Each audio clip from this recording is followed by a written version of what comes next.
Want your motorcycle to look custom, but you can't afford to spend a ton of money on a custom paint job? Me too. So I bought a sticker pack. Today, I am going to attempt to put stickers on my Street Glide to give it a custom look. And we're going to talk about how stickers are compared to paint, because I've done custom paint too. If you've been with the channel for a while, you'll remember my Batwing on my 2016 Street Glide was airbrushed. That's not to mention that we've got a custom painted Sport Glide here. It's got a custom color. It has to go to a guy in a body shop to paint anytime we want anything done on it. You can't order parts to match this. We've done a custom paint job on the bike, and then we got an ST fairing and had to get a paint job for that. And then we got new tour packs and saddlebags and had them get a paint for that. So I have an idea what custom paint costs as well. We're going to do the install process. You do want it to be warm outside. Luckily, it's Christmas Eve and it's going to be 75 degrees this afternoon. I've got it up around 70 here in the shop, but it's going to be warm for the next couple days. So I'm going to work on this the next couple days. I've never done anything like this. I don't have any experience painting, taping stuff off and everything else.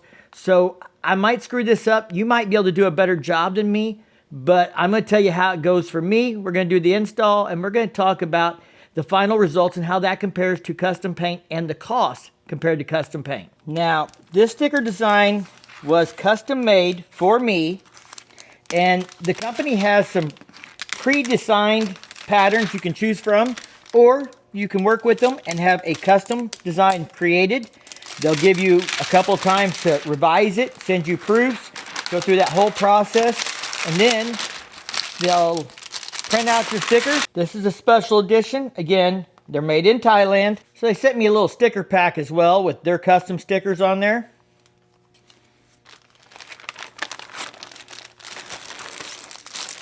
And I got a t-shirt. Thank you guys. And you get a custom set of instructions. And this is what we're shooting for when we're done. This is my custom design. And there's the instructions on how to upgrade this. This has a 5-year warranty. The material is made in the USA, but the stickers are actually printed in Thailand. They sent me a little cleaning package and a squeegee, which I actually had bought some of these. I didn't know they were going to send me that. That was a bonus they gave me. You want to make sure that you put these on with a felt-tipped squeegee, which is what they gave me here. All right, now I know this goes on the saddlebag because it's got the 19 on it. And this is labeled with R for the right side. 19 was the number I chose, I picked, because in 2019 is when I started YouTube. So this is part of the saddlebag. I know that goes on top of my saddlebag on the edge. And again, they're labeled so you know kind of where to go, what side at least. Then we get into the left side here, and that's what the rest of these stickers are. So we're going to start with the front. I thought that would be the easiest. We have that to go in the center. We have some stickers that are for some of the companies that I work with that have helped support the channel over the years. I used painter's tape to put the stickers in place, and I used thin painter's tape to create edge lines to line the edge of the stickers up against when I wanted to actually apply them. Through this process, I learned, and I highly suggest that you do stickers that line up with an edge, like along the front here or along the bottom, before you do stuff that floats out in the center. Once you have a sticker applied that goes on an edge, like this one down here, you can then either run like a 1-inch strip of painter's tape down the edge of it to create like a 1-inch margin, or you could do 2 of them to create a 2-inch margin. Figure out where that is, and then create your spacing for your next sticker, so that you keep these things symmetrical from one side to the other. Now, to apply the stickers, I use what's called the wet method. They recommend a solution, it's in the instructions, of alcohol and water that you can then spray onto the sticker. And then as you're applying it, you use a squeegee to squeeze that alcohol out from underneath that. It'll evaporate. You can also use a heat gun. Using a heat gun makes this sticker more pliable. It also makes it stretch if you overdo it, if you pull too hard. So you have to be careful. I'll show you a few mistakes I made from doing that. But you can use a heat gun to completely remove the sticker and reapply it if you're not happy with the final result. My best advice is to take your time. Measure 100 times, cut once, or apply once in this case. I measured to find the center of my fender, and then I measured off of that to create edges. And I measured to create tops and bottoms where this sticker would apply on the front fender. Measure a lot. Take your time. It'll turn out okay. Creating those guidelines to put the edge of the sticker down when I applied it was a great way to make sure I got things lined up and that it looks good. I'm really happy with the results, although I did make a few mistakes, and I'm going to show you where those are and how I made those mistakes so you don't do the same thing. Can you guys see that right there?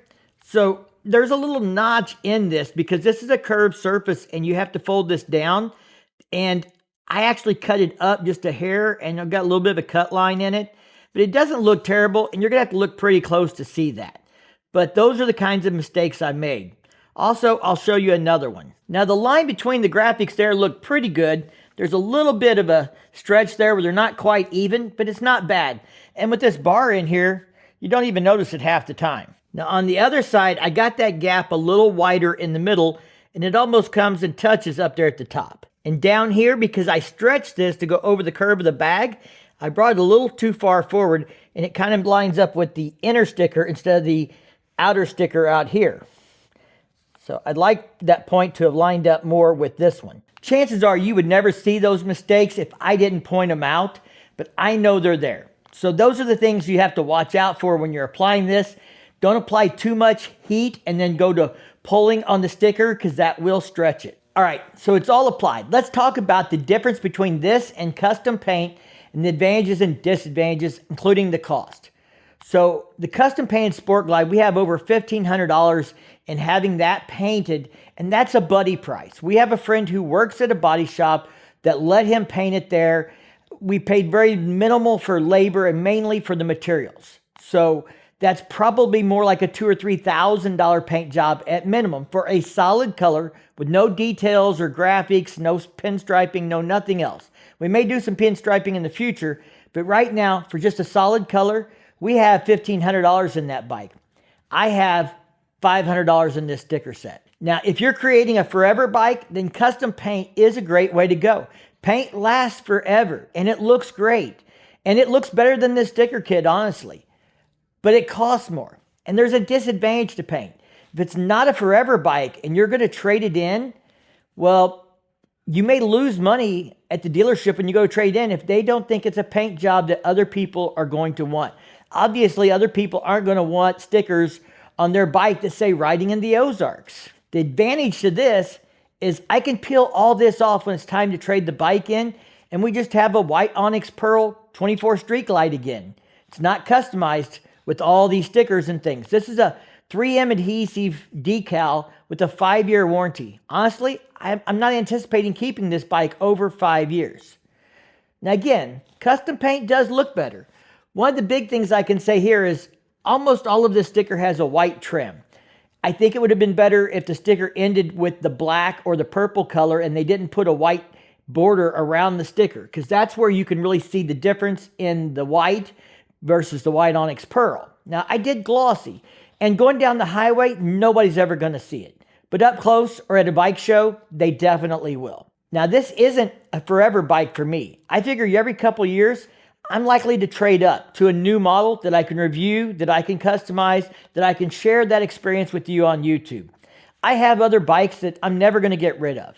Firecracker's never going to get rid of her Sport Glide, so custom paint made sense for it. But a decal makes sense for me. All right, guys, I hope this video helps you out for those that are looking for a way to customize your bike, but don't want to spend the money on custom paint, or maybe don't want to have that issue when they go to trade it in with the custom paint devaluing the motorcycle. I'm going to leave a link in the description down below to Hug Sticker's website. Now, for everybody who thinks YouTubers get shit for free, I paid for this sticker set. I'm not making any money off of this link. I'm doing this for you. They have sticker sets that range anywhere from $385, I think it was, for an ST to $429 for road glides and street glides. And if you do a custom set like this, it's going to run you a little more. If you guys like this video, please give it a big thumbs up. It really helps the channel grow. And don't forget to subscribe if you want to see more content like this, and ring that bell to be notified every time I drop a new video. As always, y'all stay safe, keep on riding, and we'll see you in the next one.